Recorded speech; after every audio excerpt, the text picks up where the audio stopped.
All right. Welcome back to Bible and Brekkie. We got some of the guys here, Steven and Brian. And how y'all doing, man? Surviving, doing well, Surviving, man. Survive. surviving, It's vibing, like surviving. I'm doing surviving, well. That sounds cheesy now. Yeah. Yeah, surviving. You sound very Adventist, man. In the vibing, fight, surviving. I'm like, what the heck? In battle, Yeah. surviving. What battle, bro? Yeah. because the No, I'm battle drinking belongs to mate, the so I'm Lord. good. Anyway. I don't drink mate. By the way, like you see me drinking mate here all the time, guys. I don't drink mate all day. Like I know it's late, but I save the mate time for whenever Yeah, for when I we have actually something start. like excruciating to do that like I really don't like to do. So I save my mate for Mm. moments like You that. really don't drink it all day? Like I actually legitimately feel like I know it's because I I honestly can't like regularly see you drinking. Like even when I yeah. lived in Florida, I'm like, he's I drinking save it stuff. for moments where I'm just like, okay, this is where I want to drink it. And typically it's moments where I have to have like conversations or, just like he's saying, Stressful vibing, things. Mm, vibing with people or, you know, um, like in the intern meetings here in Florida where that's true. That's true. Yeah. I would take it because I could drink mate while I'm listening to like a conversation or somebody presenting or whatever. It's just easier, it kind of gives me something to do while I'm Yeah, just sitting there, because I don't like taking notes. So I'm just no, that's a good. That's a good. I was but about to That's I say see what. that. Yeah. It's not like a tick, but it's more of like just something you want to do. yeah, It's like a fidget spinner type of thing that people just have a fidget spinner and right. If I had a job where like it's not something acceptable, then yes, I had to wake up, I'd drink my mate in the morning as part of like my morning routine, mhm, and then go to mhm. work, and then drink it later in the evening or in the afternoon. But Yeah. since our job is a little bit more open and you it's lenient in that sense, Mhm. um, I just drink it whenever I have a small group or whatever. I that's when I drink my mate. I like that. Steven, you got Yeah. something that you do like that when you're with other people? No. It's like I pick my nose, bro. Pick my nose every so often, every couple of bite my Nothing. nails. Nothing as cool as mate. That's I for like to sure. floss my teeth while I'm talking. Yeah, just cut your nails, Oh Like, man. Bro, imagine you just someone cutting their You like finger, their toenails or something your crazy. toenail. Oh yeah, yeah, yeah. Oh oh cool, cool. man, that You don't reminded mind me if I you of don't mind white if I chicks. cut my You don't mind toenails, if I like do you? Are you not that I do surviving? regularly. No, I don't. I always see him drinking water. That's I do. Yeah, I got my Yeah, yeah. Oh, that's good. water. And just a reminder, drink your water, guys. yeah. A lot of people. It's It's true. estimated that 40% of hospitalizations are 40% of hospitalizations in the U.S. So it's a 1-to-1 I mean, I would ratio. believe that actually. Yeah, I would believe that. Yeah. Oh, Let me did, Google. Let me Google it. I was playing, but now actually let me. wait, what I did you thought you were say? like looking up stats. 40% of hospitalizations. What? Yeah, what was the rest of that thought? Are Yeah, are Or it's are 40% of hospitalizations? are oh, so attributed you don't. to? Yeah, there's really no. Okay. Let me just say this, man. The average family can waste 180 gallons per week, or Oh, 9,400 gallons of water annually. I mean, it's true. We waste a lot of water. Yeah, yeah, yeah. yeah, I had to tell. We were at Camp Colaqua this last weekend. It Yeah. feels like Hmm. forever ago. This last weekend, That's and it. That's it. Annie turned on the hot water to take a shower, and I was like, "You need to hurry up because This is it's not not like home. home, where there's like endless hot water, and you Yeah, just it turn it will on, end you your shower. you brush your teeth or whatever, and then you get in the shower. No, it's like this is what it is, babe. So you got to get in there and do your And thing. do your thing. So yeah, So I you had live, a cold showers every day this past weekend. That's when in you go California. first, and then you just. I take In this as long. Other than that. That's true. Oh yeah, yeah. You have the hair. California, I mean, I know they definitely recommend like short showers, just because we're Yeah, they're we're having on another we have drought up there. No. feel like we're always in a drought. Yeah, well, I mean, a drought that made the news, I guess. Yeah. San Diego's not as bad in terms of dryness, just because I think we have the ocean. We're a little bit more humid. Not like not Florida humid, but like we just have like marine layer. Mhm. Are The you in a question is drought? spiritually. Do you feel like you're in a season of lack of rain? Well, moving from water into the story for today, that actually does not involve water. Last chapter did, so never mind. But Dang it, Jesus already got there is baptized. no water. Come on, man. But I just found this fact, and I'll share this, and then we'll move. But there is no universally agreed quantity of water that must be consumed daily. Universally? Right. So, like, you know how they say, "Oh, 8 ounces." You guys, or 8 ounces a day. Yeah, that half sounds your good. body weight in ounces. I That was think always that's the what I one. That's yeah. why, because I think that's why there's no I agreed thought it was quantity, like because it's double your body weight in ounces. Oh my gosh, that's a lot, bro. That's three. That's wait, yeah. half your body. Is it So half your? half your body. I thought it Oh, was half like your half body weight. I think it's half your body weight in ounces. in ounces. So if you're Half like your body weight in ounces. 160 pounds, it's 80 ounces of water, So if you're which would I be thought it 200 was like 10 at least. glasses of 8 ounces. I thought it was at like standard. Like everybody should be drinking like 8 cups of water a day. But what size cups? So like So 8 ounce cups. so this one's So 100. How much? This is 48 48 ounces ounces. right here. That's uh-huh. 6 8-ounce cups It's of a water. lot, man. So I'm 180. So that's 90 ounces. I gotta drink like 2 of these a day. Yeah, in order to be half, yeah. But according to Brian, you need to drink like No, 8 of double those. 360. Like one 360. of those and a half if it goes like by 8 cups. So this is 360. I would have to drink. What's 360 divided by 48? Oh my god. That is At least I don't know, like 8 of those. yeah, that's like 8, yeah. 7.5, yeah. 10.5? 360 divided by, that's what Google says. 7.5. Yeah, I think it's 7.5. like 7.5. Oh, 7.5. Oh, okay. 7.5. So I gotta drink 7.5 of these. According to Brian's standard, yeah. According to Brian's medical expertise. You know, you gotta. Because 40% hospitalization. Yeah, man. Now we know why. It's because people are drowning themselves You're not drinking enough water or too much water. or too much water. Yeah. Oh, that's funny. You know, I love it. I mean, it's just like when people say it. I'm not a mental health expert, but my 2 cents, I'm like, Just save you. so what are we doing? What are we doing? Either don't say the caveat because we know, or Yeah. but all right, Matthew 4, going into it. Good transition here. We've been going through the first 3 chapters of Matthew, obviously 1, 2, and 3. We just read last week of John the Baptist preparing the way for Jesus, and then we went into the baptism and Jesus' baptism, and now we're going into the beginning of his ministry. But before he begins actually officially preaching and healing and getting his disciples, there's something else that happens, and that's what we're gonna jump into here. Chapter 4, and starting in verse 1 all the way, we'll probably go to 11. So it says, then Jesus, hopefully we can see it there. Then Jesus was led by the Spirit into the wilderness to be tempted by the devil. After fasting 40 days and 40 nights, he was hungry, and the tempter came to him and said, if you are the Son of God, tell these stones to become bread. Jesus answered, it is written, man shall not live on bread alone, but on every word that comes from the mouth of God.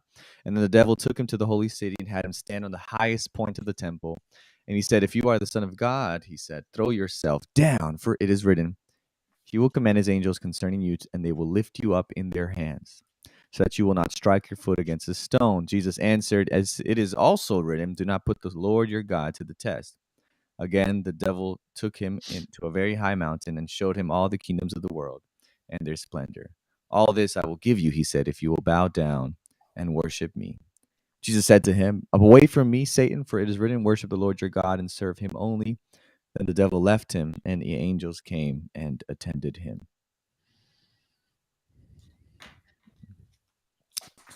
The temptations of Jesus in the wilderness. there we are. Boom.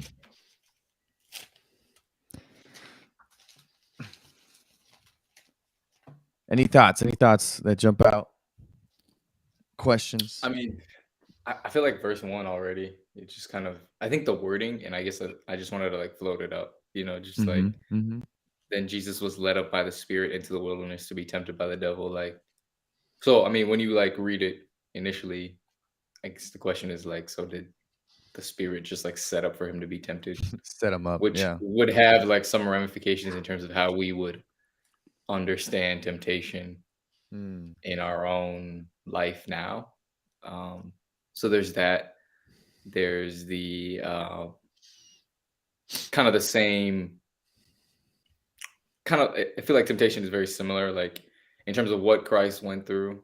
Also, like Mm-hmm. has a lot of correlation to us in the sense of like things that were being said. I don't think what's actually being said to us is with the words "if you are the Son of God," but I think something along those lines of "if you are a child of God," right? If you are Yeah.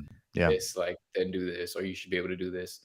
So, anyways, but I think the first part is really sticking out to me, just that first verse of like Jesus was led up by the Spirit, and maybe you guys might have better insight on that because for me, I still like am like trying to navigate like what that means or Mm-hmm. like what the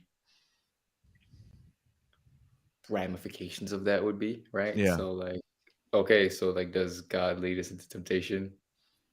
I don't know. Right. Like that's Right. just a question that I have, and maybe this is a different approach to Bible Brekkie in the moment, but We going. I feel like God Phone up. tests us. I don't feel like He tempts us.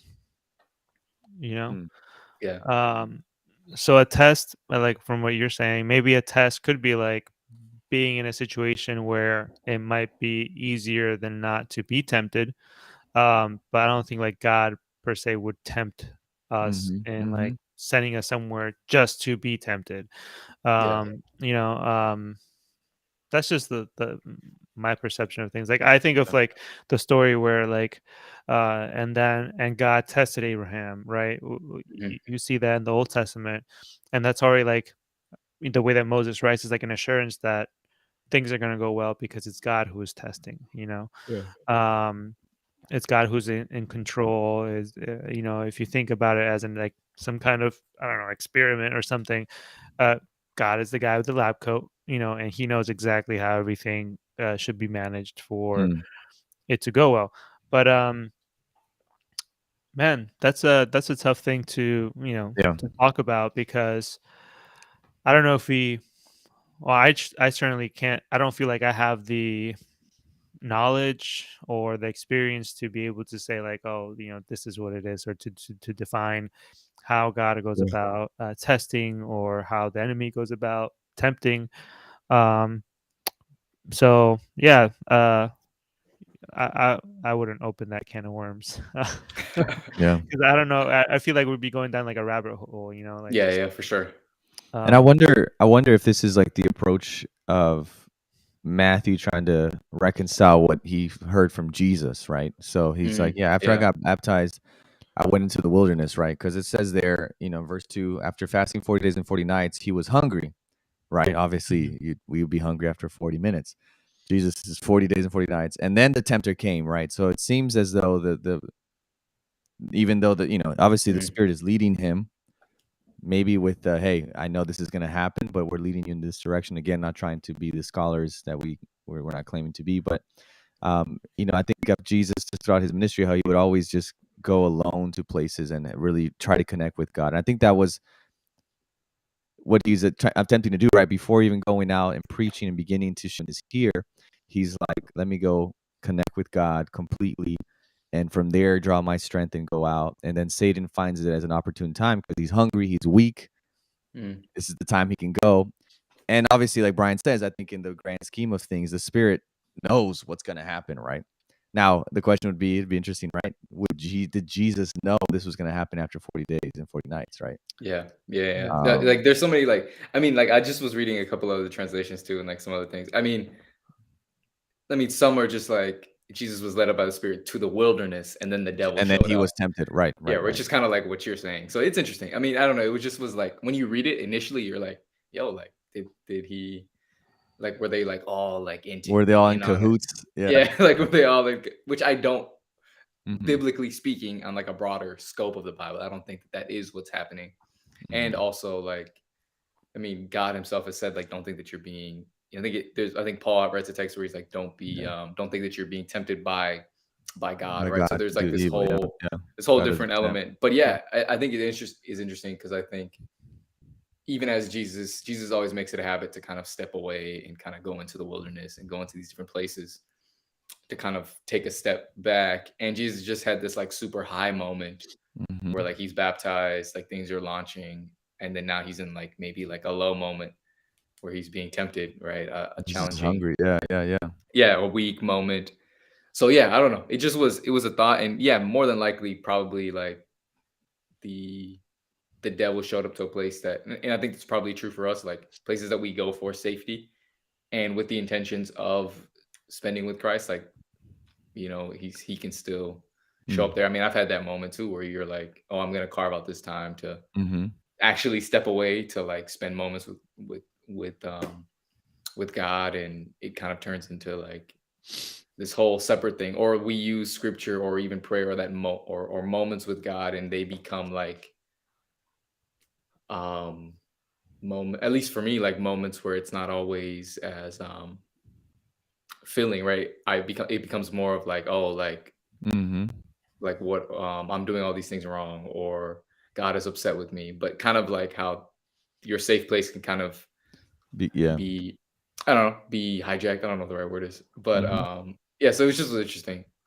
So sorry if I took us down No, No, no, you're good. the You're good. other path. you're good. And I think that makes sense, and I wanted to kind of mention the same thing you're saying now, Stephen, is the fact that um he's kind of like going on like this retreat, right? He's like, okay, I showed up to the people, I got baptized, I hear this word of God saying, yo, you're my child. Let me go and find out exactly what that means, and I feel like in some way he goes into the wilderness as retreating himself from everybody and really trying to figure out, Mhm. is this true? Is this Mhm. identity that Mhm. is revealed to me by the voice of God true? And for 40 days, I do believe, I don't know, I don't think that perhaps the way that Matthew is wording it, it is like, oh, at the end it was when he was tempted, and probably because typically, like, um, we're allowed those moments of like, oh wow, we're seeking out God Mm. and we're in like this like mountaintop experience, right? And Yeah. we're on like a spiritual high. Um, and really towards like the end of that is where like the first like, I guess, test or trial or in this case temptation comes in, right? Where Mhm. um it's almost like we know as humans that if we're at our top and that's where we fail, it kind of um it's a lot more impactful in our life if we fail Mm. when we're like supposed to be like ultra strong, Right, right. then if we fail when we're weak, it's like, okay, so you kicking me when I'm down. What's a big deal? Mhm. Mhm. And so I think that at this point, Jesus was kind of at a place where he knew, and that's why he answered the way that he answered Yeah. when the devil came to him. I think, but I prefer Mark's story, right? So you know how your Bible will tend to tell you like, oh, who else wrote about this? Mhm. Mhm. Uh, so I prefer the way that Mark puts it, right? And Mark literally just goes. So yeah, so Short Jesus to the went to the point. wilderness and he Mhm. was there 40 days, and he was tempted, and then yeah, he was done, and the angels came in, and And attended and, him. and that's Yeah, pretty much it. literally, he does the whole thing in 2 verses. So there's like nothing there about all Mm. this that Matthew and Luke write about, um, and I honestly I prefer it, because um, I feel like Straight to sometimes the point. Yeah. we we make a big issue about different temptations that we've gone Yeah. through, but for Mark it's just like, yeah, he was tempted, but the important thing is that one, he believed what his father told him, and he was able to speak that to the enemy, Mhm. and whether he was tempted or not, the angels were there to attend to him. So it kind of gives you like this sense of like Mhm. hope that um, uh, whether you're at like a really strong spiritual high, or in life you're just doing really well, God is still has uh is predisposed to like having angels available to tend to you, Yeah, that's even good. after you defeat the enemy. It doesn't mean that, oh, now you're on top. It means like, Yeah. no, you still need help. Like you Mhm. still need some kind of nurturing. And I like that. I do think that Luke says something that Matthew does not, Mhm. or maybe he does and just wasn't paying attention. But uh Matthew ends it right. The devil left him, and angels came to attend to him, like Yeah. Mark says it. And then Luke is the one who actually says what Seba mentioned, which is the devil waited for an opportune time, right? And I feel like throughout the scriptures, like the opportune times always come from people. Like it Mm, never comes from the devil again. I always feel like it comes from the crowd, or comes from the Pharisees, or it comes from mm. Something makes sense. a Yeah. lawyer, or somebody who tests Jesus in like knowledge and theology, and the reasons for him doing what he's doing. And then at the cross, right, where the thief is like, Mhm. bro, if you're Yeah. God, Yeah. Yeah. Yeah. again, the same question as in the beginning of Hmm. his ministry. Right. uh, Probably his weakest moment there, more so than just being hungry. um, he asked the same question, right? Mhm. So the fact that the other thief was able to answer him, Jesus didn't answer him. The other thief was like, yo, you don't know who you're talking to. Relax. Yeah. Yeah. Kind of shows the fact that no matter if we are like at a peak of spiritual maturity, or in the pretty much entering the depths of hell, uh, Mhm. uh, God is willing to send people to tend to us and to fight Yeah. for us. Yeah. That's good. That's good. It's interesting to see, like, right, the fact Jesus is in the wilderness and he's being tempted. They all kind of say whether it's at the end, right? Matthew kind of makes it seem like it was after 40 days and 40 nights that he was hungry, so the devil comes, or the other ones seem to say that it's throughout the 40 days and 40 nights. So it's just interesting that throughout Jesus's ministry, the devil, like you said, Brian, through the crowd, through the people, his own disciples, You're the right. devil is working. Um, and it's like not just the low points, right? Whereas this, obviously it's a high point. He just got baptized. People were like, wow, this is it. Is this the guy? He's there Hmm. 40 days and 40 nights. So then it becomes a low point where he's hungry, he's tired. And so he comes here at this low point, at this weak point, with all these if questions, like if you're the son, if this, if that, to create this doubt and to have him prove it. And then you have different times, like when he feeds the crowds, right? And they want to crown him king, and he's like, it's not my time, and this is not what I'm about. And so there's like Right. the different perspectives that we are tempted at different times, not just at our lowest times, at our desperation points, but also at the height of stuff, to do things contrary to what God wants us to do, right? So at the height of that, he's like, hey, we're about to crown you king right now. And Jesus is like, tells his disciples, go across the sea. And you guys, now he dismisses the crowd, and then he goes out to pray. And so Yeah. it's interesting that throughout his ministry, it's not just the low points, but at all points that Jesus is getting bombarded with moments to prove it, or to do things that is outside of the time of God. And so, I mean, going into the temptations here, it's pretty interesting. Obviously, there's been a lot to this. I think it's interesting how people match it to the temptations of Adam and Eve, right? And how they have to Hmm. deal with the appetite, and with trusting in God, and with like faith versus presumption, Yeah. right? Hey, if you jump off, he's gonna catch you, right? It's interesting, right? That the Satan doesn't come with like different logical arguments. He really comes with scripture, right? Yeah. And here Yeah. you Yeah. have a battle between what would be like two meaning well Christians fighting over a passage.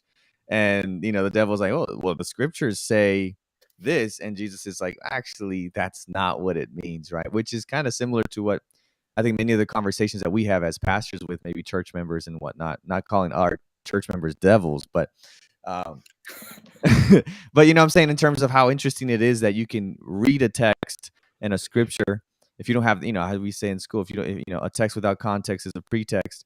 And so, like, if you don't have the context, if you're not applying it well, if you're using it wrongly, which can be used, it's interesting. You can five two people Yeah. fighting over the interpretation of scripture, which even the devil does to try to have Jesus do something Yeah, something and wrong. it's interesting too because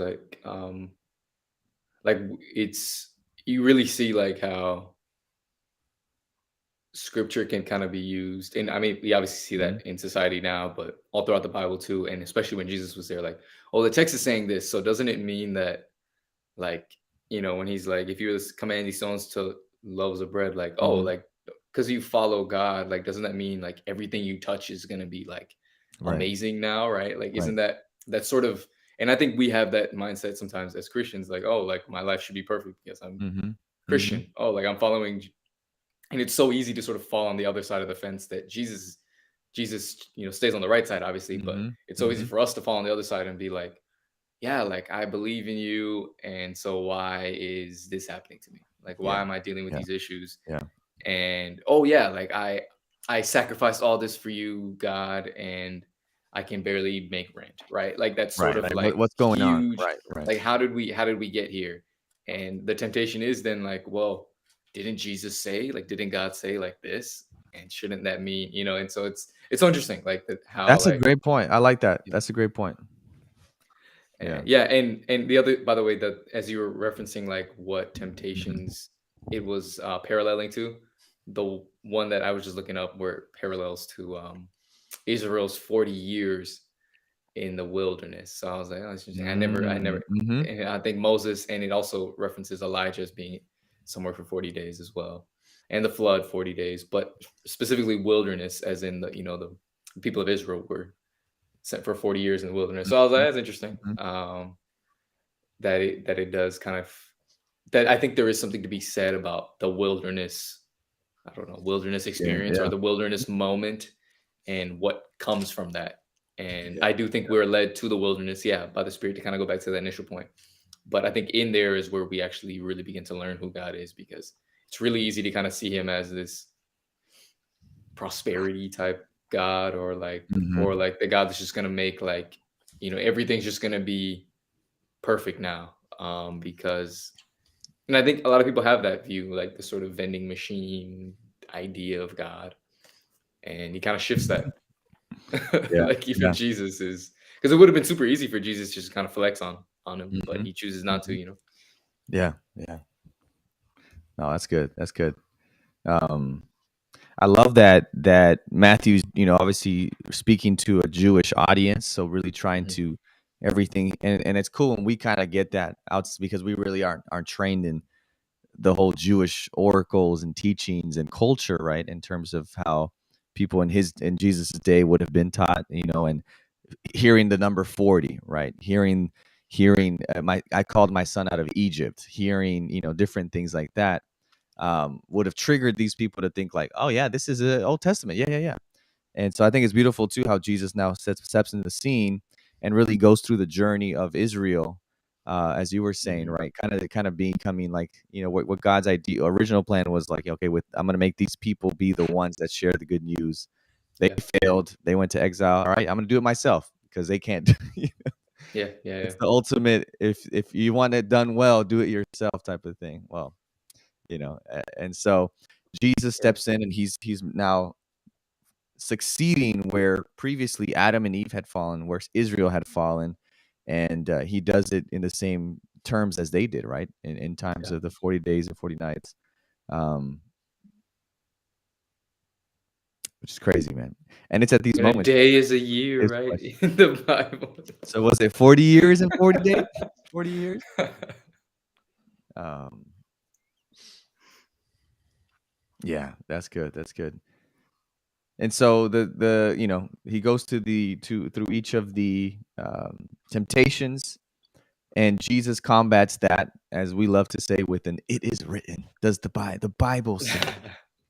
You Yeah, know, but I do think, right, even though we may make fun of it, and we may say it tongue in cheek because people just, I think there is val validity. Obviously, Jesus is what mhm, he did, but just really how rooted he was in the scriptures, not just in what they said, but what they meant, right? And as he mhm, goes on later on in Matthew 5 to really explain what it actually means, he's not like just quoting to quote, but it's like you can tell it's internal, and it's really in there. and he's really just taking it in, and it's really affecting his fight with evil at every Hmm. turn.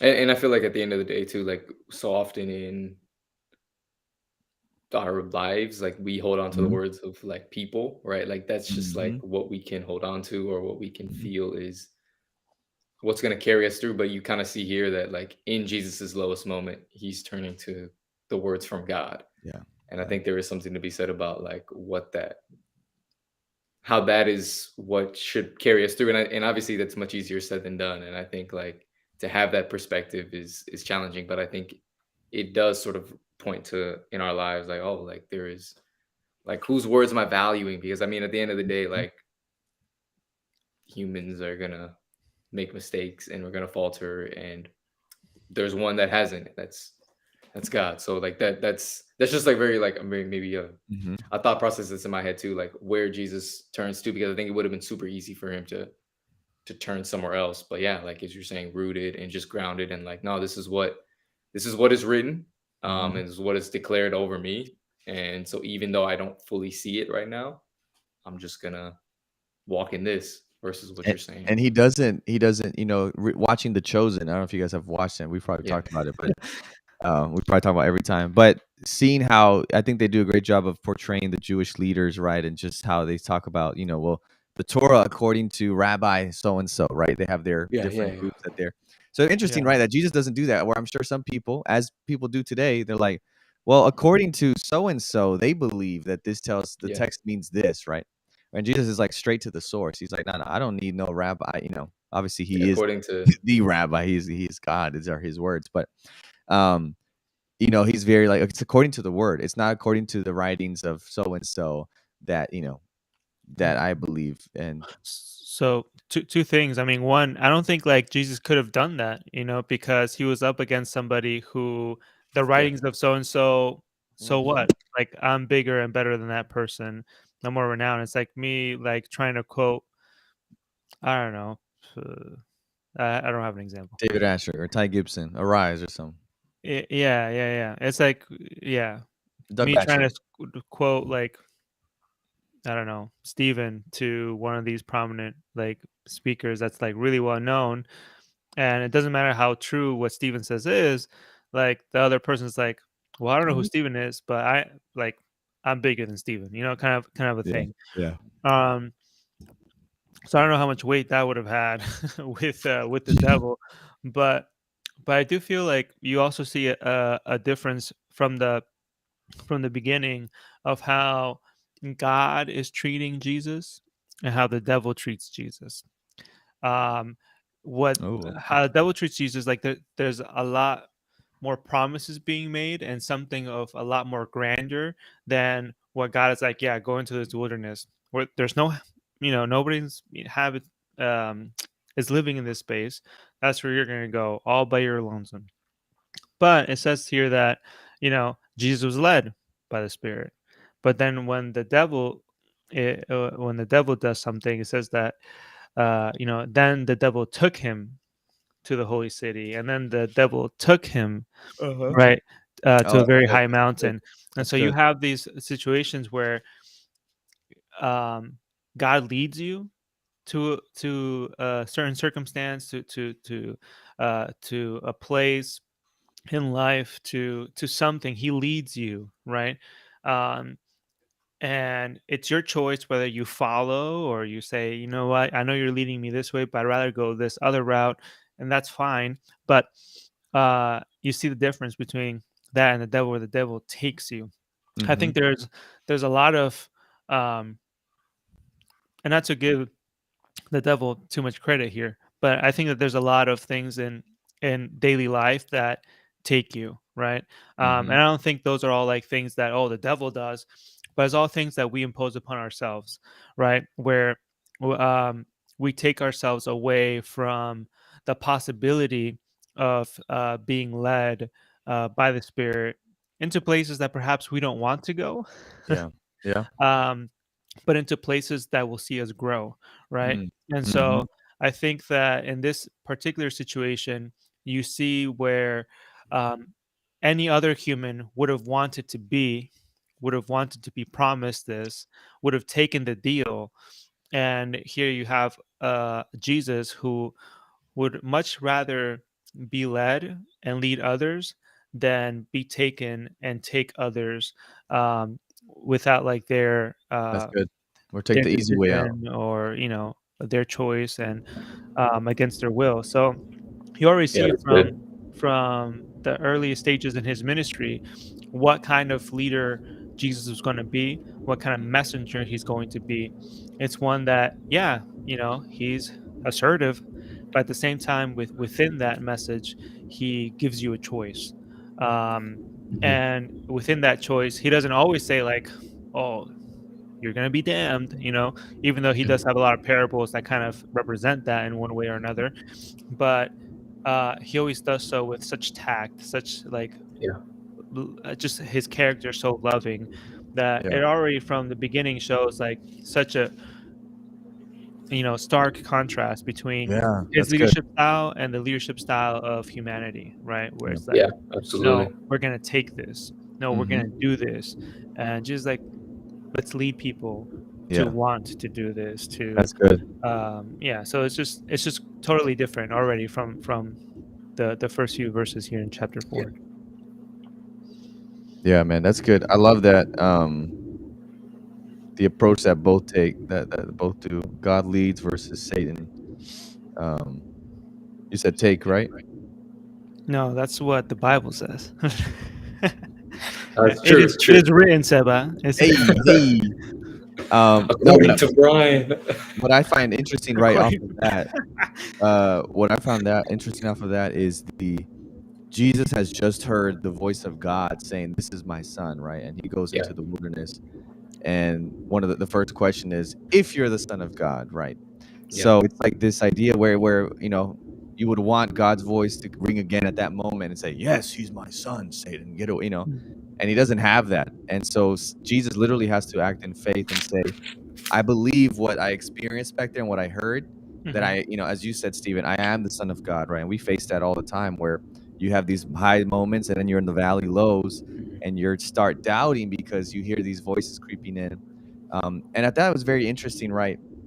Um, obviously we have the Desire of Ages, but I've been reading the Messiah, which is like the contemporary adaptation of the Desire of Ages. Um, mhm. I've had it since eighth grade, so it's actually a lot Yeah. shorter. I feel like we're in Oh, the generation where we all got that. Like we that all Yeah. sounds got it in very like seventh or eighth contemporary. grade at least. Yeah. Yeah, the Messiah. But it's a lot shorter and the chapters, the language. But there's a part in the book Desire of Ages where she talks about even like how he appears and Yeah. Satan appears like as a white, bright angel. And then as the temptations go, it's like he's unmasked. And so by the last temptation, you really see who he is, like the true devil himself. And so not is he just trying to have Jesus doubt that he is the son, but even in this idea that when he shows up, he's pretending to be an angel from heaven coming to say, Yeah. "Hey, maybe you're that dude. You're the bad guy, right? And I'm the good guy coming." So it's like this psychological warfare on top of everything, right? He's hungry, he's praying, he's it's heavy with the mission, and the devil's coming and playing tricks with him, scriptural tricks, and then also psychological ones where he's thinking like, yeah, I'm the good angel and you're the bad angel here. And then he gets unmasked. So then you go to verse 11 and it's kind of like the fighters have been boxing and they're going to your corners, right? The devil left him and the angels came and attended Jesus, right? So there, Yeah. his camp is there. Jesus is getting like all cleaned up a bit from the hits, and he gets fed. And it's just crazy that God himself had these needs, right? He was hungry and they had to feed him. And the other time that I can remember, I don't know if there's other times in history, but it's when he's in the Garden of Gethsemane, right? When the angels come and help him out. And so Yeah. this is how Jesus' ministry is kicked off. He has Yeah. his he goes to John, gets baptized, goes to have a boxing right away by himself with the devil, and then he goes on and we'll continue in verses 12 here. And it says Jesus. Sorry, Oh, sorry. So, go like, ahead. how do you think he did it, right? Because you just quoted there, Rabbi Ellen, right? But Yeah. how did Should have laughed at that. man, how So he's having Satan like or this Jesus? spiritual high moment, right? Jesus quotes Rabbi. Where where he went through this wilderness experience, and according to Matthew, right, this is towards Yeah. the end, and in the end um you have this temptation, and this bright angel appears to you. How can Let me people read it. decipher like today, right? Like whether that Oh is like man. an honest like experience that Yeah, they're that's good. having That's with good. God, or is that just like, Oh, because I mean, that's honestly, tough. man, like I don't have a Yeah. thousand, verses memorized. I don't have the whole Torah memorized. I don't Right. commit Right. that like to memory. And so, how uh, how are we supposed to, go Yeah. about that? Mhm. The only thing that I see here is like, okay, no, he said something that was against what God had just previously said. But most of the time, it's like Mm. as soon as like some doubt creeps in, it's typically like 40 days after you had like that spiritual high, and then you're like, you start questioning, like, Yeah. oh, maybe, yeah, So that's what, like in today's terms, right? Because we're not Jesus. How do we decipher? How do we, know that the experience that we're having is a holy experience, or it's like Hmm. some kind of, you know, temptation or test of saying like, hey, it's not what you Yeah. thought, or Yeah, I it's, don't know. it's That's I good. don't, yeah. I mean, Good that's stuff. that's such a good question because I think like it's all. I'm trying to sound like sacrilegious or something, but No, no, no, go. like just that whole thing. Like, okay, like Jesus overcame temptation, and Yeah. there's like that Mm. part of you that's like, okay, so what? Like, I can barely like, you know what I'm saying? Yeah. Like there's a Yeah. level of it that's just like I can barely like not do Eat something more right cookies. here, but Right. Right. like I see these cookies and I'm like I can barely surpass them. Oh, but Jesus, Hmm. you know, overcame temptation, Right. and it's like there's a missing element there that I think is challenging, and I think maybe like the solace that I've always been able to take is just that like that that the same thing that was offered as we were talking about earlier, Sebastian, like the thing that was kind of like Hmm. rooting Jesus was what was there is available for us. But yeah, no, it's interesting because I'm like, so how do I navigate this? Because the very thing that because it's really interesting like how Satan approaches this too, because he's just like Hmm. the very thing that he was told that he's the son and that he's pleased is literally the same thing that's weaponized now against us. Hmm. And whether or not that's something that is from Satan or just like that we do to ourselves of just like that sort of like, oh, like if I am this, then shouldn't this happen? And yeah, I and what is the way of overcoming that, especially in a contemporary sense? Because yes, Jesus overcame it, but I think that we whatever empowered him has to be what leads us. But Empower it's ourselves. that Yeah. that missing element is there sometimes of like, okay, like how do I overcome this? How do I take that next step? Because yeah, I don't Hmm. think we're not getting tempted the same way. I mean, at least I'm To not the of same like level. Yeah. Yeah. Yeah. show me this whole thing and Yeah. Yeah. like I don't think that's happening to us. Like we're not There's being carried levels away to it. Yeah. Yeah. the Yeah. city of San Diego and being like, oh, like Yeah. like I'm not having that experience. This will Uh, be yours. this will be yours. I don't even want that. So Yeah. he's not gonna tempt me with that. Yeah. But And I but wonder. Yeah. I no, go wonder ahead, if go it ahead. goes to what like Brian was saying, right, in terms of like how it comes about, right? Yeah. And to me, I think for me, a big thing is like when I'm in these moments, it's like, and this is the importance of being in the Word and seeing, studying the stories and how God has led people throughout the Old Testament, how God has acted in the Bible and in other situations where people have said He's acted. Because then you kind of, I think, begin to pick up some themes of how God does things and how God communicates, right? And then you start saying, okay, this what I'm hearing or what I'm being pushed to do or feel like I should be doing doesn't feel like it's in line with something that maybe God would ask. But I think there are moments that it's tricky, that, yeah, that it's tricky um, to figure out, especially if you're in that moment and you imagine the angel shows up, it's Satan, and he looks like the good angel. You actually look like the bad angel, and you have to kind of convince yourself that what you heard 40 days ago was not crazy, that you were, when faced with an actual angelic being that says they're coming from heaven, when in every instance in the Old Testament, everyone's like, oh yeah, whatever you say. And Jesus, just whether he knew Satan was coming or not, I would think that maybe he didn't. He just, by the way Satan begins to communicate and share the things that he's sharing, he's like, oh, actually, this is not, what do you mean? Tell these Yeah. stones to become bread. He's like, that's not something God would want me to do. Yeah, he wants me to be satisfied, but not by doing this and using my power for myself. Like, I have to rely on him. And so maybe that's where, it really comes down to just trying to really break down what is it that is being communicated to me. But it's hard at the weakest points, because it's like, well, do I doubt the moment at the baptism, or do I doubt Yeah. what I'm hearing now in this low moment? I don't know. I mean, I feel like when there wasn't a moment where, typically when angels appear in scripture, at least in the gospels, you find them saying things like, "Oh, do not fear," because they know, like, "Oh, I look really splendorous," and you're gonna be like, "Oh my gosh, like what?" Yeah. So you don't really hear that from this guy at all, right? It's like basically he shows up as like, "Oh, marvel at me and know that my words are true because of how I look," right? Which seems to be like the opposite of what the gospel is about, right?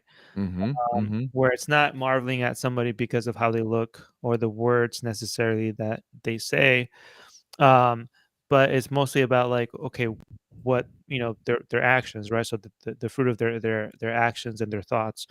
And here I feel like, um, yeah, Jesus could definitely question, like, if he even heard that voice, Mm-hmm. because, like, who else heard it? That's still a big question out there for Yeah. most scholars. Um, and so, I think just, like, going off of, like, what you shared that Ellen White says about him coming as, like, a splendorous angel, Mm-hmm. it kinda shows, like, that Jesus's perspective was always one of, like, humility, right? And so he Mm-hmm. wasn't gonna make the choice based on, like, what made him necessarily look good or have the easy way out or gain some kind of higher position automatically, and so I think like sometimes when we have difficult decisions to make is most of these decisions have to do with what will make us look good, right? Mm-hmm. Mm-hmm. um oh, that's going to make me look really good, so I'm going to choose that, or had to do with um taking credit for something, or being giving like a big position. So, for instance, Yeah. like since all three of us are pastors, it's like, oh, being like the senior pastor, lead pastor, whatever, of like a extremely mega church that has like a constant presence, single social media platform and television Mm-hmm. and all that stuff, and you're like, wow, take it, because oh Yeah. God, I'm being drawn to this, and I think like to some degree, um, part of what Jesus is thinking was like, is this making things easier for me? Is this benefiting me, or is this going to benefit the mission that I've been called to do? And I think that Mm-hmm. sometimes those things don't intersect, right? Where Yeah. what strictly benefits us as people sometimes doesn't completely benefit the mission. And those are difficult moments. And the fact that Jesus was able to pick mission over himself is Yeah. like, it, it's always so difficult, um, that we wouldn't be able to make that choice. He Yeah. had to make Yeah. that choice, because I know, like, when it comes down to it, sometimes, most of the time, if not every time, I'll choose myself, Mm-hmm. my well-being over the well-being of the mission, right? Yeah. And Yeah. so, that's why I think like this shows that we need Jesus. We needed Jesus, Mm-hmm. because Mm-hmm. when it comes down to the choice, it's like it's so difficult to love the mission, to love the kingdom over Yeah. loving not just yourself, but like who you represent, like your family, right? Mm-hmm. Or those people that are just closest to you, and what will benefit them. those are like really difficult choices. I think, you know, if anybody, I think Stephen, you've experienced that more so than myself, in making choices to benefit the mission and your loved ones at the same time. But me, bro, like I can't. Sometimes I can't make that choice. Right? Most of the times I choose myself over Yeah. Yeah. um, Yeah. over the mission. Just, you know, And Yeah. I wouldn't be self-care so and all hard on that stuff. yourself. I think we all have those moments. I think Mhm. maybe in smaller settings, and I think that's part of the work of Jesus, right? The work of that I think grows out of what's happening here, right? Yeah. In this Yeah. passage, right? Just because there's so many things that can easily pull us, right? Like obviously it's not the exact same things that Jesus went through, but I think Yeah. to know like hey, like there's a choice I'm making, right? And I'm choosing to walk in one particular way Mhm. Mhm. versus a way that feels easier, right? A way that feels like it can give me some, some level of goodness back to me. Like oh, Mhm. this like I'm gonna get some return on this, right? Like immediately. But Yeah. realizing there is this deferring to something greater, right? This belief in something greater, Mhm. and Yeah. and even like I actually just heard one of my colleagues was talking about how he's been dealing with a tremendous amount of loss in his family, right? So he lost like a sister, a cousin, a bunch of different people. And he Man. was saying, and as a pastor, like he was just like, I don't feel the same. Like I'm like everyone's always turning to me to like give these encouraging Mhm. words all the Mhm. time. And he's like, honestly, I got nothing. And actually, the words that are the loudest in my head are The other the one. the other voices of like, no, maybe God is not who he says he is, and maybe you aren't, right? This whole sort of Mm. process. And he's like, Yeah. yo, all I could do is just hold on to what I did know about God. And the Yeah. little bit that I Yeah. knew, because there's so many things I don't understand, so many things I don't. But what I Yeah. do know is that like God, in this case, Jesus went and was tempted in the same way as me. I know that. Yeah. Yeah. Or I know that God called me his son at one point, and so I'm going to cling to that Mhm. versus all the other things that might tell me that that's not the case. I'm just going to make this choice to walk in this way and push aside everything else that feels easier to sort of acknowledge and succumb Mhm. to, and just make the choice in what I do know. Yeah. And maybe what we do know is not the full answer, but Mhm. I'm gonna at least stay here because it's the side of what God's asking. So for me, like, yeah, it's interesting, man, because I think it's so easy to not make the decision that Jesus makes, Mhm. in everyday settings, not just like the big moments when it's like this huge hinge moment of your life. I think Right. there's so many moments in Mhm. ministry or in our day to day life, or even in an interaction with somebody where we can Mhm. sort of walk in a different way because it makes more sense. It just feels like it Mhm. is. I'm visibly seeing this versus what the way of Jesus, the way of God Yeah. calls us Yeah. into. And yeah, absolutely, the word and it being written carries huge weight. But Mhm. no, like what is it that I know? Right. It seems like it's like a foundation that he had, right? Of Yeah, just, and I don't see Jesus being very impulsive. I feel like he was very, which is tough, right? Because I think we're always reacting, but he was always, even when he's being questioned later on by the lawyers and the Pharisees and all that, um, not impulsive, right? And yeah, so he's always calm, cool, and collected.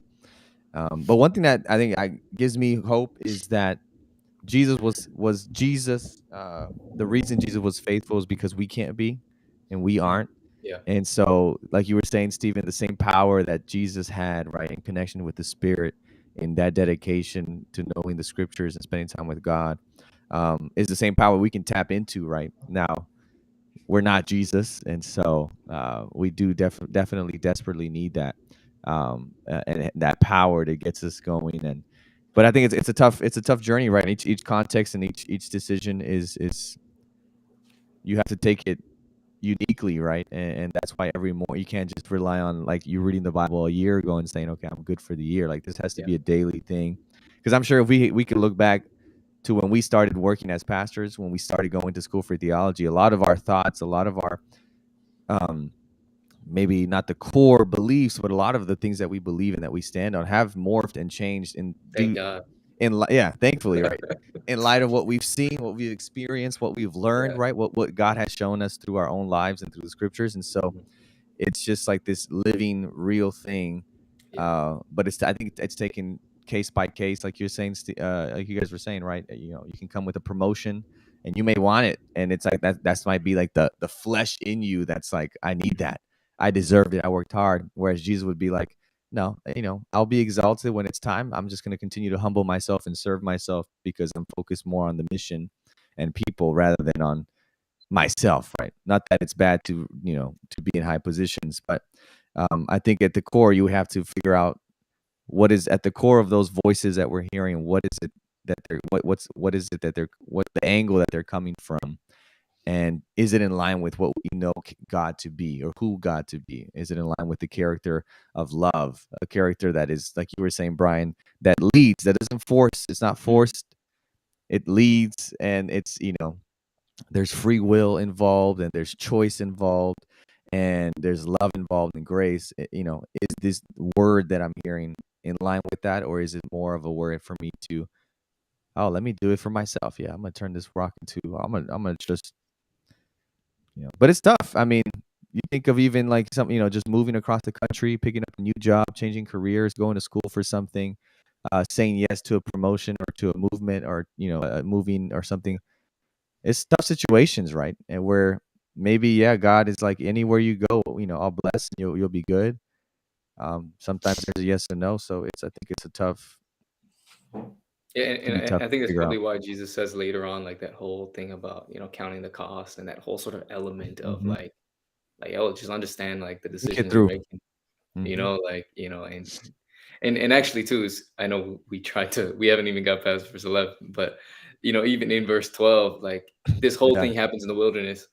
Angels come to him, and then verse 12 says Jesus heard that John had been Put, arrested, put.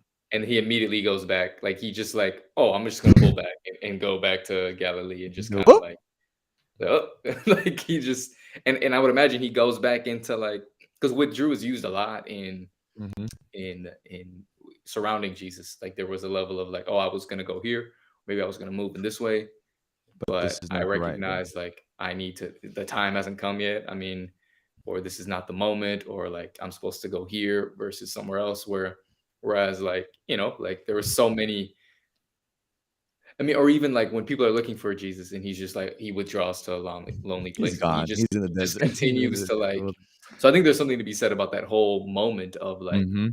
like they're actually being strength in those places that And Jesus went, withdrawing. Yeah. and Yeah. withdrawing and all of that. So, Yeah, that's powerful, man. I guess we'll read that and just have, because I have some thoughts there. But leaving Nazareth, as you read, verse 12, verse 13, leaving Nazareth, he went and lived in Capernaum, which was by the lake in the area of Zebulun and Naphtali, to fulfill what was said through the prophet Isaiah, land of Zebulun and land of Naphtali, the way of the sea beyond the Jordan, Galilee of the Gentiles. The people living in darkness have seen a great light. On those living in the land of the shadow of death, a light has dawned. From that time on, Jesus began to preach, repent, for the kingdom of heaven has come near. And we'll just finish here. As actually, we might just we'll table that. We'll finish here, and then we'll finish the rest. the But second half. from that time on, yeah, Jesus began to preach, repent, for the kingdom of heaven has come near. I just finished, again, going back to The Chosen. I just watched. I don't know if you guys are caught up with all the episodes, but It's just I seasons, just right? watched. There's 2 seasons, yeah. Okay, yeah. So I'm caught up. So I mean, I'll spoil it, but this Bible stories. But I just watched the episode where he's talking to John the Baptist, right? Mhm. And John's kind of urging him, like, "Yo, let's go. It's time, man. Do your thing. Announce it. Like, what are we here for, right?" And John's like this kind of crazy out there dude that's like, willing to just say crazy stuff and get arrested. He doesn't care. And Jesus is like, I appreciate your spirit, but there's a way. There's like it's like a chess game, right? Yeah, There's a way that I'm gonna put the pieces, and I'm not just gonna run in and just get the queen and the king killed. No, there's a procedure, there's a way of doing this, which I think is possible. It's kind of how God works throughout the Bible, right? Where many times, even in our own lives, we feel like God's taking too long, and God's like, yeah, no, no, I'm working. Might not be the speed that you want me to work, but I am doing something. And so I do see now that we're thinking about this, a lot of Jesus just not really being impulsive, right? Like you said, Stephen, he's about to go preach. John's in prison. He's like, all right, We're gonna let me withdraw. Go back to Galilee, and you see it a lot until the week before, where he's like, "It's not my time yet. It's not the time. It's not the time." And he withdraws, and he makes sure to maybe go back to the wilderness to reconnect with God and to remind himself what his mission's about. But I find that fascinating, man. Especially for me, I can be quick to. Sometimes depends on the decisions, but sometimes make quick decisions. You get excited. You're like, let's do it. Let's do it. Mhm. And Jesus is like, let me take a moment and think about it. And the disciples are like, come on, man. Or like, where is he? Right? He Where is the he? chosen. Yeah. They're always And just like panicked about like where he is. and they're like, dude, the crowds are coming. Where's Jesus? Oh, he'll be here. And he always shows up on time, right? But it's just like, where is this dude? He's not acting in the way that we think he should. Yeah. Yeah. Yeah. That's good thoughts. Good thoughts. Yeah. So, No, this is something that I kind of I'm not a fan of, right? Is especially in today's era, right, where there's like videos for everything. It's like a lot I of hate the chosen. no, a lot of us, right? By us, I mean pastors. We make a bunch of like videos, and I guess it's not like a pet peeve, but it's just like, why? I ask why. Uh, Sometimes there's a lot of videos out there that just repeat the same thing, and there's like nothing like, what is new about that? Like, what is different about Mhm. your video? And it bothers me a little bit. It's just like, dude, do something like, or talk about something different or whatever. Uh, and I'm looking here at, Jesus begins to preach, and literally it's like, oh, okay, I'm not gonna preach, but then all of a sudden, oh, you take out John the Baptist. Well, I'm gonna go preach now. And if I were John the Baptist, bro, I'd be so upset. Not just that, you're preaching my same sermon, man. Like, I started preaching, Reaching my "Repent, for the kingdom of heaven has come near," and now you're preaching the same message. Like, what the heck? Like, I'd have been really upset. Um, I would not Yeah. let that go. But It literally says the same thing. Repent. and so, but here you see, like, maybe I'm looking, I'm trying to find like the silver lining, I guess, and I guess Jesus starts from a place that saying things that everyone else has heard, right? To then Mm. kind of begin to interpret what that truly means and what it is. Like I was saying earlier in our discussion today, and it's just so weird to see that Jesus begins his ministry that way, and like waits until John is in prison to begin to preach. Uh, I I feel like in some moments of ministry or in life, we're called to be that John the Baptist, right? Where you're kind of like setting the playing field for someone else. Uh, and it takes a lot of like determination for you to have the faith to be okay with that, to say like, okay, I'm doing this and there's a reason for it. And even though I'm not going to be credited with the kingdom Oh of heaven man, has that's come good. near, uh, That's good. you know, but someone else will be, and it will, bless more people than I was able to. Mhm. And I think that just further, I guess, further supports the argument and the first part of the chapter that we were reading, where Jesus has like this humility about him. And now it shows that John may also, I mean, it doesn't say it there, but you can perceive that John also has this humility factor about him as well. Yeah. It seems that God is willing to work with anyone, but most of the people that cause an impact are those that are willing to be like, all right, I'll do it. Even if I don't get all the credit, I'll do it. And I think Good. that That's good. sometimes that that aspect is missing from a lot of our Mhm. Mhm. places and circles of influence that we have, whether that be at work or school or whatever it is that you do. Um, Jesus here just preaching the same sermon, man. So it's Yeah. like you going and grabbing a sermon from somebody else and preaching it, and then everybody converts from that sermon, but it's Yeah. not even your Yeah. sermon. Yeah. I think that's crazy, man. I think Like that John is is Yeah. like totally cool with that. It's And weird. John's cool with it. It's Yeah, that's just what. like, oh, so I go to jail while you preach my sermon, but And you're getting all the people now to, which is what happens, right? yeah, His disciples come to him and they're like, "Yo, this dude's over here preaching your message, man. He's taking your people." And he's like, and I want to write that because I think it's so powerful and something I've been learning, especially over the last couple of months, like where John's like, he must increase and I must decrease, right? yeah. And that's my goal.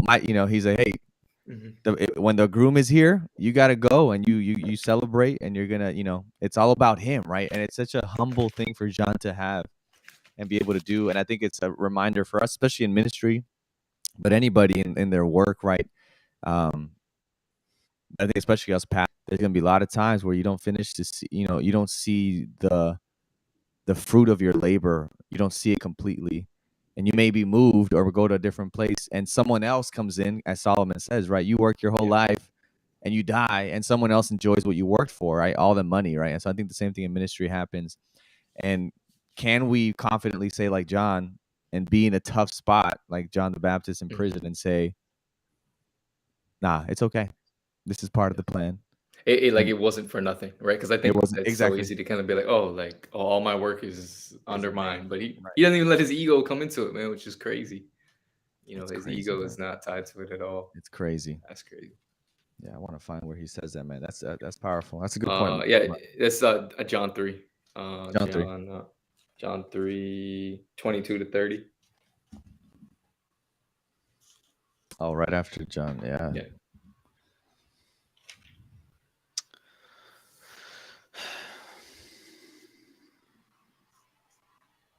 Yeah. And that's just Jesus hearing about like his imprisonment, and that's when he began to preach. So Mm-hmm. it doesn't take like some kind of like crazy invitation. I feel like sometimes that's what we wait for, to God Mhm. for God to show up with some crazy like personal invitation that he licked the envelope himself to seal it in order for you to get it. And you just the connection was there where he realized something out of the ordinary was happening, that he needed to move, you know. Yeah. But it takes connection, it takes time, it takes awareness, and um, Wow. the ability to have a discerning heart to see like, okay, this is happening around me, which means I need to act, I need to move, I need to speak. I think that many of us wait for like the opportune time for, like I said, some kind of special invitation or some kind of like, Mm-hmm. Mm-hmm. vision or something that's going to be like, oh, do this. And that's when we go and do it. Or that's when we go and feel like, okay, now I feel like God has called me to do this. But sometimes Mhm. certain things are moving around us where, um, I believe that God doesn't necessarily have to spoon feed everything to us. Like Mm-hmm. we He has given us the ability to make decisions, and obviously those decisions are good or bad based on how well Mm-hmm. connected we are at the moment, and what we're willing to go through for Him. So I Yeah. think here it's just like Jesus heard what happened, and he said, Mm-hmm. it's time for me to leave and start this ministry in this small town before I make my way back to Jerusalem. Mercy. Yeah. Yeah. What a man. I don't know what other Wait, way. What What what a a a man. man. What a man. But Whose man's is this? whose man's is this, man? What a way that Jesus operated. And I think it goes out to just the mode that he operates in, right? Uh uh Contrary a lot of times, I spoke a couple weeks ago to the church about expectations and we talked about John the Baptist in prison and then about Job the following week and how many times we have expectations of how Jesus should act or what he should do, Mhm. right? John the Baptist in prison. This is after this time. He's been in prison for talking bad about Herod and his relationship with his sister-in-law, but he's like, yo, Jesus, are you the one or not? And did we Mhm. mess up? And Jesus is like, doesn't answer him. He just goes on and heals people. And then he tells the disciples, go tell John what you saw. And John finally begins to understand again, right? Like kind of the lesson that he's learning here. I'm in prison. This sucks. My cousin's out there preaching. using my sermon, word for word, man, bar for bar, and yet John has the, through the Spirit, the understanding to see, like, all right, my role was this, and I'm not the main dude, right? And I think the faster we can kind of learn that in our Christian walk, we're not the main dude, even though Jesus did die for us, right, individually and for the world, that it really is about Jesus, right? And he may do things differently. He may do things that that are unexpected, Mhm. but it all turns out to always be the best way to do things. And so it's just crazy to see him begin his ministry, right? Just how crazy it was with Joseph and Mary, as we saw, with Herod trying to kill him, running to Egypt, goes to John the Baptist, and then the way he does things, right? You're expecting him to, all right, get out of the water, let's go, let's march into Jerusalem, let's take over the capital, and he's like, I'm gonna be in the wilderness for 40 days and 40 nights, and John's like, yo, what are we doing, bro? And Yeah. so just a reminder, I think, for us to see that, yeah, God, even when we all have the same motive, the way God goes about it can be different, man. Mhm. Yeah. Powerful conversation. Yo, good stuff, man. Good stuff, man. All right, so we'll just do two lightning round questions, and I guess the first one will be. Oh, we can do three real quick. NBA playoffs. Any thoughts on NBA playoffs so far? I want to hear what Brian has to say. 'Cause Well, honestly, like the last heat, the time, heat, the Heat are in. Yeah. the The Heat? Heat are in. So rooting for the Heat because I'm here in Miami. Spurs didn't make the cut Oh, that's right, Spurs. early on, so that's okay. But yeah, rooting for the Heat, hoping we keep going, we do well. I mean, so far, we won the last series 4-1, so we're okay. And yeah, I think we're gonna make it again this year. No one expected us to last year, and so was it last year? 2 years. 2 years. Well, 2020. 2 seasons ago, but it was like a Season. year and a half. Yeah. Yeah. So yeah, I think we can take the Sixers. Honestly, Yeah, I I'm think so. hoping that it'll be conference finals. Hopefully, it'd be Miami and Boston. Boston's looking good. Boston Milwaukee looks So lost. good. that Milwaukee Middleton's doesn't have their gone. dude. This has been a good game. I feel bad for Minnesota because they should have won the series already. Yeah, they should have won 4-1. And The I'm a big series, Ja. Ja is my favorite player, and so but like Minnesota's been playing better for but three Minnesota's quarters, been playing good, yeah. And then they and then just they have just stolen 2 games from them, which I think it it hurts. may go 7, It honestly. may go 7. I hope it does. They did Minnesota. They deserve it. I mean, they do dumb mistakes, but and then this Yeah. one is gonna be interesting too because I thought Devin Booker was out for longer, and then I turned it on He yesterday and he's he playing, always gets hamstring injuries and and then I was like, he's comes playing back. already. So I think they were worried they were gonna lose that series. yeah, Uh, yeah, I but think so so. on this side, who are you guys going for? I don't know. Phoenix never won, right? I low key, I do want Chris Paul to get a ring. I think the Phoenix, like the story where, like, when the Heat and Lakers won the championship, the Suns were like what, the worst team, but they made the play in, or they almost yeah. made it. They made a run in the bubble, and Yeah, I so think they were to see undefeated in them the lose, bubble. like only win like 16 games, to like this year they won like 63. Like the turnaround, I think is has been awesome to see. But I'm also a Dallas fan. They're my second It's team, true. so I don't know. I'm torn between this. Oh, that's right. I will be I I want forget. Golden State. I want Golden State to beat whoever comes from here, though, for sure. I can't. I'm split Memphis is because like they're too I like cocky for me. Memphis a lot because of Ja, but reason I'm a Ja fan is from South Carolina, so Ah, gotta support my South Carolina guys. yeah, support your But people I mean I do think Golden State. So my pick going into the playoffs was Warriors Bucks for the finals. for the finals. I for some reason I think the Warriors just have something if they can kind of maintain this. Although Yeah, Phoenix just has like a really Phoenix has a, I think Phoenix wins that series against but I think it also Dallas. depends on matchup. Like Atlanta versus maybe like Philly. would have been different, right? But Miami really matched up well with Atlanta, Yeah, and they were able to keep playing, right? because So I they could think throw like 5 guys at a Trae lot Young. of it depends on, like, because Toronto could give fits to Miami because they have length and stuff, but they kind of match up. I don't know. Philly, Miami would be interesting. But I Yeah. think a lot of it also depends on the matchup and who you end up playing. Like New Orleans had the recipe to beat Phoenix, because they don't care. So we'll see. They're all going to be good series, I think. But I think like right now I'm Milwaukee, leaning towards Boston, Boston coming out of the East. Like right now, like that's Boston's kind of like hot. where I'm leaning. Boston's hot. Just their defense. A lot of it would depend on Their defense. if they can do similar to what they did to KD to Giannis. Then I think they'll probably come out of the East. But They're playing well. because They're Miami playing well. Boston would be crazy. Just the defense in that series. But I do think Giannis. I feel like the Bucks will pull it out even without Middleton, but I could be wrong.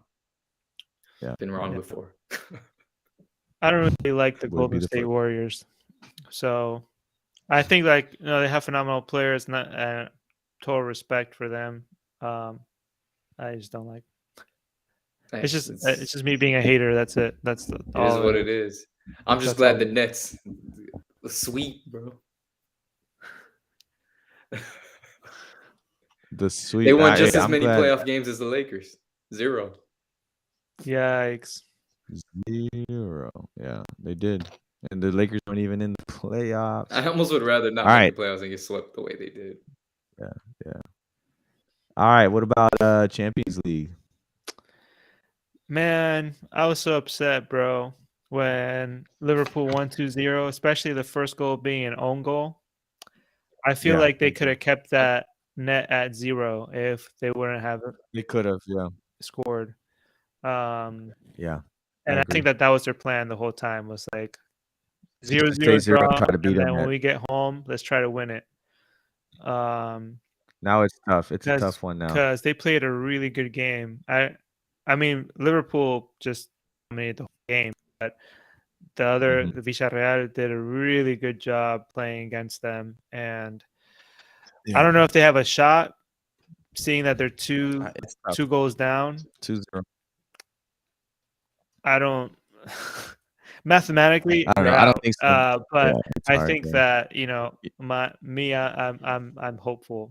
I've always been kind of more of an optimist. I mean, they beat big teams. I mean, they beat Juventus, they beat Bayern. I don't know. It was just interesting to see, like, once Liverpool had the first goal, like their form completely changed. Like they were just attacking so much more, which makes sense, right? When you're up a goal, you have a little. Yeah, but the whole game before Villarreal was place just to play at. and it's a tough. I mean, Barcelona swallowed 4 goals when they went there, 5 years ago. So, 4 years ago, I don't remember. But like, I don't know, man. I think they could do something if they score first in the next game. That's gonna change it. They might be able to do something there. Yeah. So that's the one side. That's one semifinal. The other semifinal, Madrid, Man City. Man City, Man City's gonna take it. I think Man City's gonna take it. I think so, but I wouldn't be. I told my friend that's a big Madridista fan, and I'm like, at this point, I wouldn't be surprised if Real Madrid finds a way with Benzema, just to win everything. So, I don't think they can beat Man City and Liverpool, but the way they've just come back from, versus Chelsea, I'm like. So here's the thing that is ridiculous. Every ex-player is gonna admit to you from Madrid. They're gonna admit to you that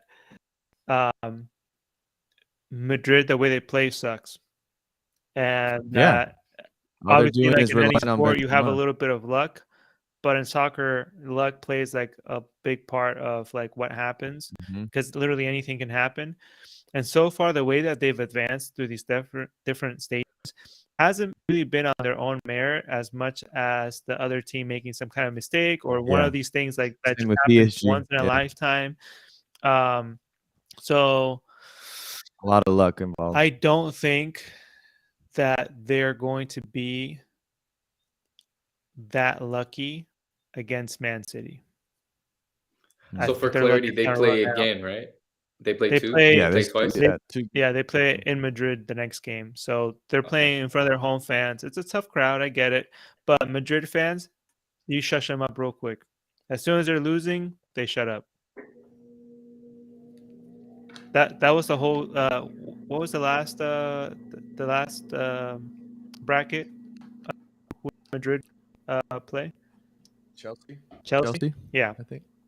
So yeah, Chelsea had them, and then out of nowhere they scored, and all the crowd was up again. But if you keep them locked down, the crowd just stays there, Yeah, and it's nothing. It's not like Liverpool. Yeah. Yeah. So I hope it's City Liverpool, and I hope City takes it. Because if it's City Villarreal, I'm gonna feel like weird. I don't know who I had to go for. Yeah, my dad and I were talking about it briefly because he was watching it, and he was just like so confused that Liverpool made it. He's like, Liverpool, like he just like kept going back. But he's like, I want them to win. So in honor of my dad, I'm gonna just go Liverpool to That's good. pull I it mean, out. decently. So, yeah. Yeah. I guess he hasn't been watching for. I was like, I feel like I feel like who they're playing, hasn't been there for a while. Like I've never like really seen them. And they've had a solid team Villarreal, for some time now. They've had Yeah. that same team for maybe Yeah, like they've 5 had- years now. So it's like I was like, it's not. I was like, Dad, I don't know if it's going out on a limb here, but I was like, hey, I mean, if you want to they've rock been with dominant. Yeah, Liverpool, then they've been the top. yeah. I feel like Typically they have a slow um, start, and then they do really but well. they towards the typically end of the game. play because I feel like at this stage in soccer, like I could be wrong, but from what I remember, like there is typically a little bit more goals that take place here than like some other games I've watched. Because like the other game was the Man City game was 4-3, and like this one was like it was 2-0, like they and so it was just interesting like how I felt like they played good defense like Liverpool when I went back and watched some of it. I was like, I mean, yeah, the thing with like Liverpool and Man City, they can just if they're on, and it depends on the opponent, but they if you watch their Premier League games, they can put a bunch of goals in there. Yeah. Like Man City won the game before they played Juventus in their league. They won 5-1. Obviously, it's a I mean inferior the team, but truth is, they can score. Man City could have won this past game against Madrid 8-0. Oh yeah, They could have won 8-0. I'm actually surprised they ended up getting 3 goals on them. They missed a lot of opportunities. So they have huge firepower, but they miss a lot of opportunities. They miss a lot. Yeah. So that's that there, and then I guess we'll just finish there on that note. Hopefully, I'm going for Man City, so hopefully Man City wins. I wanted them to win last year. They bottled it, but honestly, I want Villarreal to win, but I don't think they're gonna make it to the final. So I'm going for Man City because they're down 2, right? So they have to win by like 3. So they have to either tie up the series 2-2, or they have to win 3-0. I don't see them beating Liverpool 3-0. So they have to win 2-0 or 3-0, basically. If they win 2-0, that's already a miracle. Like if they score 3 on Liverpool, really I'm like, wow, okay. So even if they win, the game plan, if they win 2-1, they lose still. Yes. Okay. Because they're not doing. They used to do what they call the. Oh wait. I don't know the away goal or the global, right? So like if you scored in the away, they still do a global. It counted for 2. I mean, so basically, like it would work like this, Steven. Like if you and I are playing a game, and I go play in your stadium, and you win 3-1, and then we come and we play in my stadium, and I win 2-0, I would advance to the next round just because I scored 1 goal in your stadium, and you didn't score any in mine. It's the same amount of goals. That used to be. They changed that. Yeah. So now there's no away goals. There's no away goals. It's just number of goals. Straight up. Yeah. It's like if you score 3 on me at home, and then when we go to your stadium, I don't know, I win 4-1. We're still tied, and we go to extra time, and we go to So it doesn't really matter. Like it doesn't matter anymore. No. Yeah. That's crazy. That's crazy that was a rule. Didn't lose to Liverpool. Because you could win, like, say you play somewhere and it's like you're in a shootout, it's like 5-4, and you score 4 goals in their stadium, but they still win, and they come and play you, and it's like a 1-0 game. Yeah. Like they could. Yeah. Right. That's crazy. Yeah, it's crazy how that's. Yeah. Interesting. I didn't know. I didn't know that was a rule. Now, before. Now I changed it, and it's just straight up how many goals you score. Which makes sense. Yeah. Because you could, yeah, before you could sit back and be like, I mean, we just as long as we score one, or if we don't let them score, we got We're the chilling. we Yeah. got the away goal because we scored over there, so it's kind of worth, so I It feel like kind it's of hard to gave, like to do that stuff in soccer because there's so few points scored, like so few yeah, goals, that you have to have something that carries weight, which makes sense. yeah. yeah, So I mean, yeah, especially like if you're a visitor, that's kind of what like motivates you a little bit, is to say like, oh, if we get to score, we'll be okay, because you have the whole stadium against you, right? So hmm it just made it a little bit interesting, I guess. Now I feel like it's a little dull, honestly, but it's cool. yeah. It's a little different. It's a little different, but all right, y'all. Well, thank you for joining us, and I hope that you all have a great weekend, and we'll see you all next